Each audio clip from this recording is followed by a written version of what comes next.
Oi, pessoal, tudo bem? Sejam todos bem-vindos à nossa primeira aula desse período de administração, com a nossa disciplina de gestão de recursos humanos. No grupo, eu vou colocar para vocês como vai funcionar a nossa disciplina, tá? Pode ser que a gente tenha mudanças aqui ao longo das nossas aulas, tá? Eu vou passar para vocês também a apostila em PDF e como é que a gente faz as nossas atividades, tá? Então, vamos começar com o nosso primeiro assunto. Todo mundo aí abre na apostila no nosso primeiro tópico, que é gestão de recursos humanos. O que seria gestão de recursos humanos, né? Gestão, ela significa gerenciamento, administração, né? Existe uma instituição, uma empresa, que é uma entidade social que é gerida por pessoas ou administrada, tá?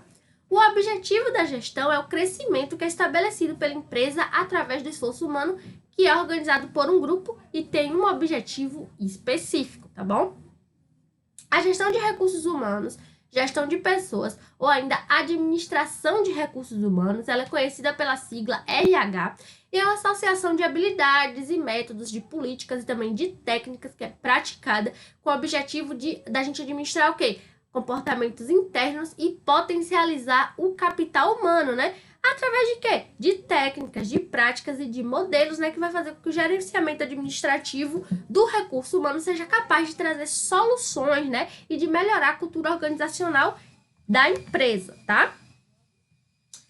Fazer gestão não é só a gente administrar uma empresa, lidar com documentos, lidar com papéis, né? A gente é liderar, é gerir uma equipe, tá? Ou seja, a capacidade da gente liderar está intimamente ligada à forma que a gente vai atuar dentro da empresa, tá? Então, liderar não é só você gerir pessoas, né? Motivar pessoas, é fazer com que elas conquistem as suas metas, é apresentar sugestões, né? Apoiar a pessoa, identificar o caminho, né? Ajudar a apontar o caminho que ela deve seguir, né? Agindo com o quê? Com flexibilidade, com criatividade, com intuição, motivação e o desempenho na hora de decidir, tá? O que fazer, né? A gente vai guiar, vai inspirar indivíduos, né? E o verdadeiro líder não é aquele que lidera, mas aquele que é reconhecido como tal, né? Que é reconhecido como líder, tá bom?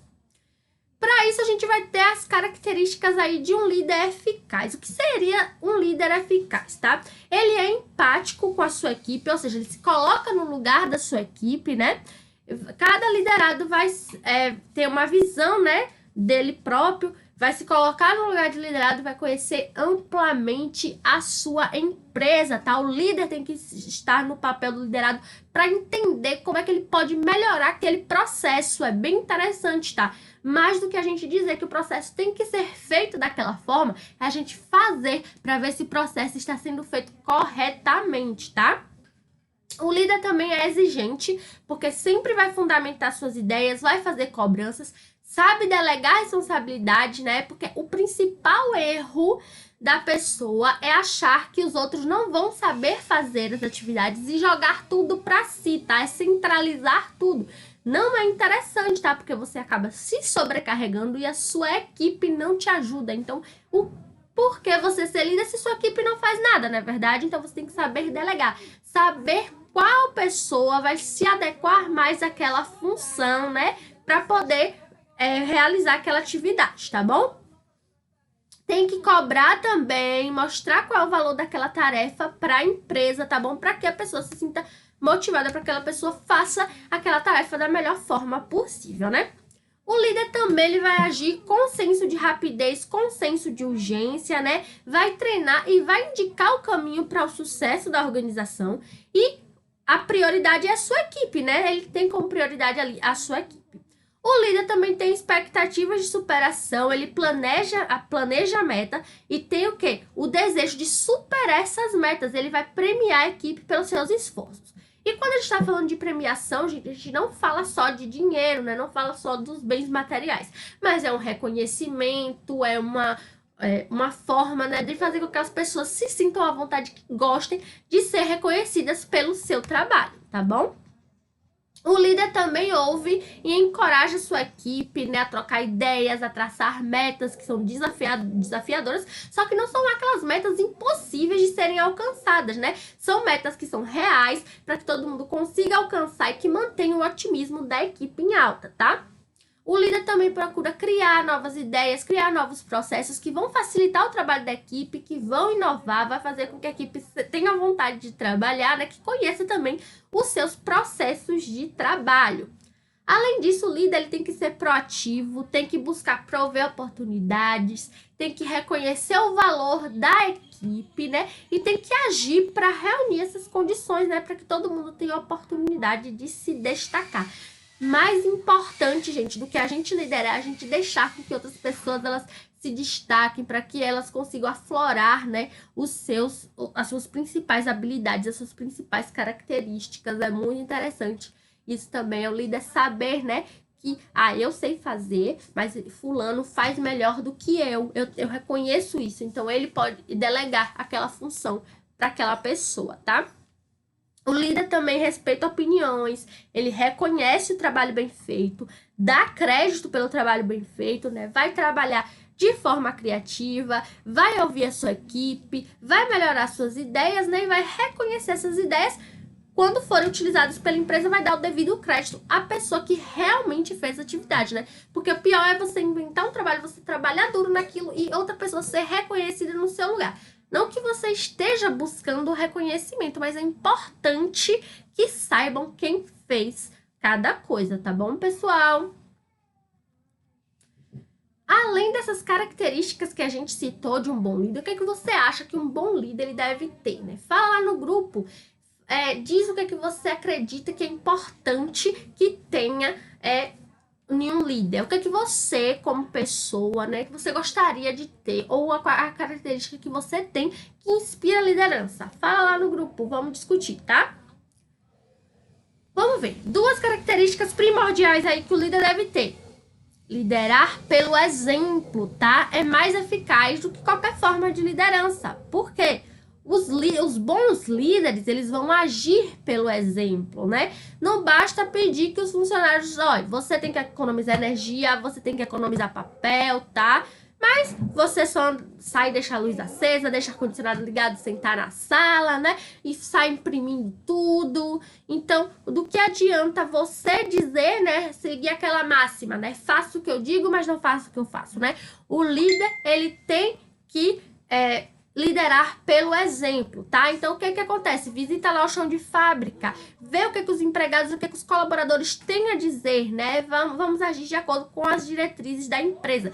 Eu não sei se vocês assistiram, eu vou colocar aqui lá no grupo, se eu achar, né? O vídeo daquele quadro muito legal que tinha no Fantástico, que é quando o chefe, ele ia, né, se disfarçava do trabalhador e ia na empresa, ia lá no chão de fábrica ver as demandas do chão de fábrica, porque é muito fácil, gente, a gente estar sentado numa cadeira e tomar decisões, tá, que a gente acha que está melhorando a empresa, mas a gente não sentir na pele, né, o que estamos passando, o que realmente está se passando lá, se aquilo que eu acho que aquela máquina é totalmente tecnológica e vai ser a melhor opção para minha fábrica, mas os meus colaboradores não sabem usar lá, então eu não dei o treinamento, eu cheguei lá com a máquina e joguei, tá? Eu mesmo não sei. Então a gente tem que ver quais são as demandas, as reais demandas da nossa fábrica. Isso quando a gente está falando de chão de fábrica, né? Mas se tiver serviço, se a gente estiver falando do ramo de serviço, se a gente estiver falando de uma loja, se a gente estiver falando de um supermercado, não importa o que você for administrar, mas que você administre bem. Então, a gente tem que conhecer todos os processos, a gente tem que saber passo a passo. Então, esse quadro é muito interessante para a gente se colocar no lugar, né? Para a gente ter empatia, né? Com os nossos liderados, tá bom, pessoal? É bem interessante, tomara que eu encontre esse vídeo para passar para vocês. Mas se não, vamos lembrar, né? Vamos pensar, manter isso aqui na nossa cabecinha, tá bom? Os líderes têm que ser ainda pessoas de iniciativa, não é trabalhar em cima de uma ideia até ela ser implementada, né? Não é apenas sugerir os conceitos e esperar que as pessoas adotem, né? Não, a gente tem que sugerir, a gente tem que trabalhar junto com a equipe para poder implementar. Se não der certo, tenta de novo, vamos reunir o que é que vocês acham que tá precisando melhorar, quais são as suas ideias, quais são as suas sugestões, né? Colocar realmente a equipe para trabalhar, né? Então, a gente tem que deixar, mas é difícil, mas vai levar tempo. Então, não importa, o importante é que seja feito, tá bom? que o projeto seja concluído, tá? Vamos lá. A principal tarefa de um líder, então, é transformar-se, né? Ser a fonte de energia que vai impulsionar a equipe de trabalho, né? O líder, ele vai entender o poder do relacionamento que ele deve criar com a sua equipe e tem que ter o quê? Confiança, né? Não tanto na empresa quanto no trabalho dos seus liderados, tá? Se o líder não confia na sua equipe, como é que ele vai liderar? Como é que ele vai delegar tarefas? Então, tem que ter a confiança, é primordial, tá? Além da confiança, a gente tem que ter o quê? Boas práticas de liderança, para que a gente consiga ter grupos que sejam eficientes, que a gente consiga, no interior da organização ou fora da organização, a gente tem que atender as necessidades de todo mundo, né? E todos os setores da nossa sociedade, tá bom? A gente tem que levar essas práticas para a nossa vida, não deixar só no ambiente ali do trabalho, porque se o líder tem que ser empático, se o líder tem que ser motivacional, se o líder tem que ser... tem que ter boas práticas no seu local de trabalho, ele tem que fazer isso em todo lugar que ele for. Ele vai ser líder 24 horas do seu dia, tá bom, pessoal? Então, vamos lá. Outra coisa bem interessante aqui é o papel da inteligência emocional nos recursos humanos. Olha, pessoal, já li o livro que ele vai citar aqui, que é de Daniel Goleman, que é sobre inteligência emocional. É um livro muito bom, eu gostei bastante, tá? Ele tem outros livros também, foco, tá? Eu vou colocar no grupo a foto do livro para quem tiver vontade, né? Quem tiver com vontade de ler, quem quiser se aprofundar mais aqui nesse conceito aí de inteligência emocional, tá? Aqui na figura a gente tem um pouquinho do que seria essa inteligência emocional, né? É a gente conhecer as nossas emoções, é controlar as nossas emoções, né? Reconhecer as emoções dos outros e lidar com as emoções dos outros, tá? Por isso que chama inteligência emocional. Porque às vezes a gente não entende o que está acontecendo com a gente e também não consegue reconhecer o que está acontecendo com o outro. Então, às vezes a gente está triste, às vezes a gente está estressado e não sabe exatamente por quê ou com o quê. Então, a inteligência emocional é isso. Esse conhecimento é a gente poder colocar as emoções ao nosso favor, não é verdade? Então, vamos lá. Quando a gente pensa em empregabilidade e em sucesso profissional, logo vem na nossa mente o investimento no quê? Na escolaridade, nos nossos cursos profissionalizantes, no que a gente está fazendo agora, né? É dominar o inglês, outra língua estrangeira, né? Ter conhecimento da informática, se comunicar bem. Isso tudo, gente, é muito importante para a gente conseguir uma boa colocação no mercado de trabalho, tá? É ótimo. Mas a gente não tem que ter só a preocupação de conseguir boas vagas, mas em manter o emprego, porque pode ser que você ache difícil consegui-lo, mas mantê-lo, né, continuar no emprego é mais difícil do que conseguir, né? Por quê? Porque a gente precisa manter nossa carreira, a gente precisa eu sei que não é todo dia que a gente acorda alegre, saltitante, mas quando a gente tem que deixar, se a gente está triste, se a gente está enfrentando problemas pessoais, da porta da empresa para fora. Então, se a gente trabalha com atendimento ao público, chega aquele dia que a gente não está bem, mas aí o cliente chega lá e fala com você, oi, bom dia, você vai dizer, eu não quero falar com você não, sai da minha frente. Você vai falar isso pro cliente? Não vai. Então, você tem que dar aquela respirada, fazer a melhor cara de modelo da Victoria's Secret. E bom dia, tudo bem? O que você vai levar hoje, né? Tem que manter o espírito. E o caminho para isso é a inteligência emocional, tá, pessoal? O que seria essa inteligência emocional? Ó que linda essa definição. É uma força interior que nos faz sonhar e perseguir com persistência a realização dos nossos sonhos. Olha que lindo, né? É a capacidade que vai fazer com que as pessoas ficam fortalecidas lá durante as adversidades, durante os contratempos, né, que sempre acontecem, né? Para que a gente consiga o quê? Construir equipes que sejam integradas e, sobretudo, éticas, né, pessoal? Quem não se empolga com o próprio brilho, mas com o produto final, né? Com o trabalho da equipe, as pessoas que em torno de si estão um clima de motivação, de entusiasmo, de determinação. É uma capacidade que faz a gente ser melhor, né? Se a gente é melhor pra gente mesmo, a gente também pode tornar o outro melhor, tá bom, pessoal? Então, vamos para a gente desenvolver a nossa inteligência emocional, a gente tem que aumentar a nossa motivação e o nosso entusiasmo, né? Então, a gente tem que lidar o quê? Lidar com os conflitos, a gente tem que desenvolver o autocontrole, né? Na hora de expressar as nossas emoções, porque às vezes a gente até consegue controlar a língua, mas a cara é impossível, né, pessoal? Então, a gente tem que controlar o conjunto completo, né? Porque a pessoa fala alguma coisa, né? É grosso, por exemplo, o cliente lá é grosso com você, você não fala nada, você respira, mas a cara tá assim. Fala mais, né? Então não pode, né, pessoal? A gente tem que manter o quê? Manter o otimismo, né? Manter o bom humor, ser uma pessoa assertiva, né? E perseverante mesmo com as frustrações. Eu não vou chegar aqui pra você e vou dizer a vida é perfeita, é maravilhosa, todos os seus dias vão ser de luz. Não vai, né, gente? Tem dia que chove, tem dia que não que tá com a tempestade, tem dia que um ciclone chega na sua vida, mas a gente tá lá, né? Mantendo a empatia, o comprometimento e a cooperação, tá bom, pessoal? Otimizando o que? Os resultados e tendo o que? Uma maior interação do nosso trabalho. Como é que a gente vai se interar, né? Melhorando o trabalho da nossa equipe, relação direta do cargo mais alto com os seus subordinados, tá bom, pessoal? A inteligência emocional também é a capacidade da gente compreender e da gente gerenciar os nossos sentimentos, assim como os sentimentos dos outros. Não quer dizer, pessoal, ó, vamos colocar aqui uma aspas, né? Não quer dizer que a gente é responsável pelo sentimento do outro, não, tá? A gente tem que o quê? Reconhecer e tentar ajudar o outro, tá bom? Mas a gente não é responsável, tá? A não ser que a gente crie um sentimento ruim em outra pessoa, tá? O que não é bom, tá, pessoal? Então, vamos lá, ó. Daniel Goleman, como eu falei que é do livro lá, né, que é o pai da inteligência emocional, tá?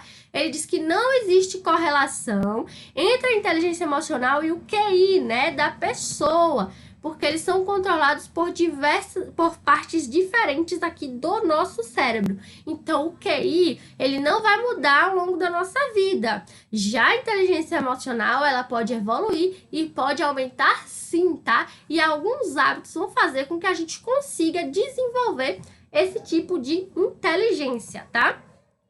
Vamos ver aqui 8 passos, então, para que a gente possa desenvolver a nossa inteligência emocional. O primeiro, dê atenção ao seu corpo e aos seus comportamentos, tá? Olha, como é que você age quando você está sentindo essas certas emoções e como isso afeta a sua vida. Uma vez que a gente toma consciência das ações, a gente começa a julgar e atribuir rótulos aos nossos comportamentos. Ó, eu percebi que quando eu fico nervosa, eu começo a roer as unhas, tá? Não era uma coisa que eu fazia conscientemente, eu fazia inconsciente, tá? Era ficar nervosa, já começava, colocava a mão na boca. E outras pessoas me alertavam disso. Por que você tá com a mão na boca? Tá roendo a unha? Tá nervosa? Ou então eu rangia os dentes, eu ficava apertando bem os dentes quando eu tava estudando, ou em outros, ou quando eu tava dormindo, ou quando eu tava nervosa também.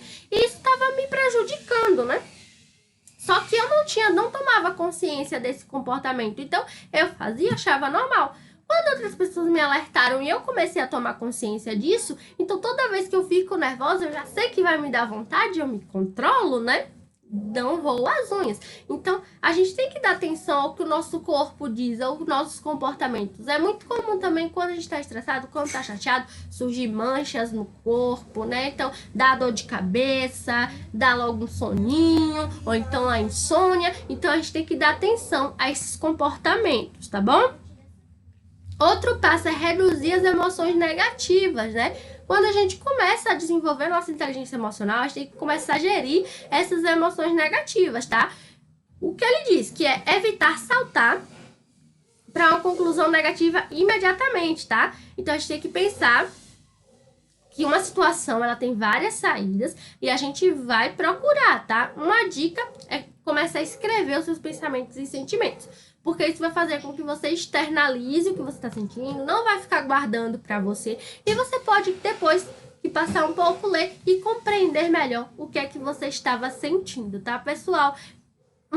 Uma coisa que a gente tem que trabalhar muito durante essa quarentena é essa inteligência emocional, né? Porque a gente precisa reduzir as emoções negativas, porque já tá em casa, né? Aí já fica assistindo na televisão, não passa muita coisa boa, né? Não passa muita coisa boa, então a gente tem que reduzir, a gente tem que controlar, né? Para que não fique pensando logo só na situação ruim, tá?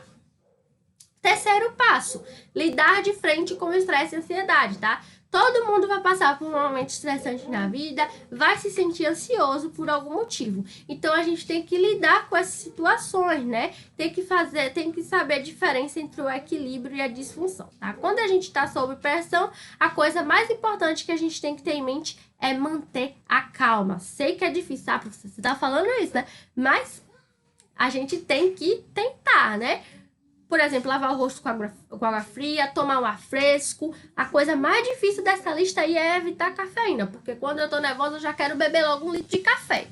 Mas não dá, né? Evitar fazer exercícios intensos, é fazer exercícios intensos. Porque se fosse evitar, então eu tô evitando desde que eu nasci. Mas fazer exercícios intensos, então, pode mudar a maneira como nos sentimos. Então, fica aí a dica. Quem gosta de fazer um exercício, fique aí à vontade, né? Para fazer, tá? Quarto passo. Não julgue ou mude seus sentimentos com muita rapidez, né? A pressa, ela é inimiga da perfeição, né? A inteligência é um processo gradual, ele pode ser lento, tá? E vai variar de pessoa para pessoa. Então, não descarte seus sentimentos antes de pensá-los, né? A gente tem que ter emoções saudáveis, a gente tem que... às vezes a gente pode elevar e cair como uma onda, né? Esses sentimentos podem aumentar de uma vez e depois desaparecer naturalmente, tá? Então, deixa levar, vamos entender os nossos sentimentos, tá bom? Quinto passo, pratique o responder ao invés de reagir, né? Segundo Daniel Goleman, o cérebro emocional ele vai responder os acontecimentos de forma rápida do que o cérebro pensante. Então, é importante a gente concentrar as nossas ações e perceber a diferença entre responder alguma coisa e reagir a alguma coisa, tá, pessoal? O sexto passo é o quê? Praticar empatia. A empatia é o quê? Entender o próximo, né? Como a pessoa se sente, como a pessoa se comporta e ter essa comunicação, essa compreensão, tá? Então, o estado de empatia começa da gente, quando a gente se sente ou se comporta de certa maneira. Então, você vai dizer, por que eu acho que eu estou me sentindo assim? Por que eu estou fazendo isso? Então, vamos nos colocar no lugar do outro. Quando a gente se coloca no lugar do outro, como a gente calça o sapato do outro, a gente pode entender mais as nossas atitudes e as atitudes do outro do que a gente pensa, tá bom? Sétimo, cria um ambiente positivo, né? Criar um ambiente positivo não é só melhorar a sua qualidade de vida, mas também melhora a qualidade de vida de todo mundo que está ao seu redor.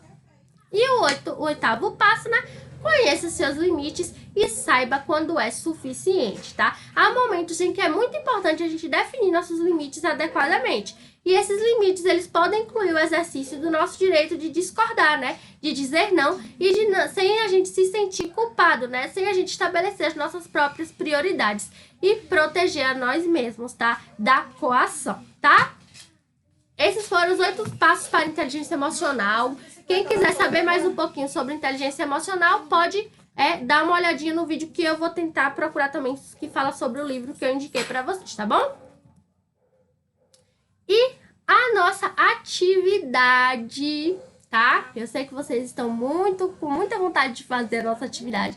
É pesquisar e assistir algum vídeo no YouTube que fale de princípios de liderança e você vai comentar como é que os líderes podem influenciar seus liderados, tá bom, pessoal? Não esqueçam de tirar uma foto, você pode escrever no seu caderno, você pode escrever diretamente no Word e mandar para mim, ou pode escrever no WhatsApp também e mandar no meu privado, tá, pessoal? Essa atividade vale 1 ponto. Cada final de aula, a gente vai ter uma atividade valendo 1 ponto e nossa prova vai valer 6, tá, pessoal? Espero que tenham gostado. Até a próxima aula. Desculpa o barulho.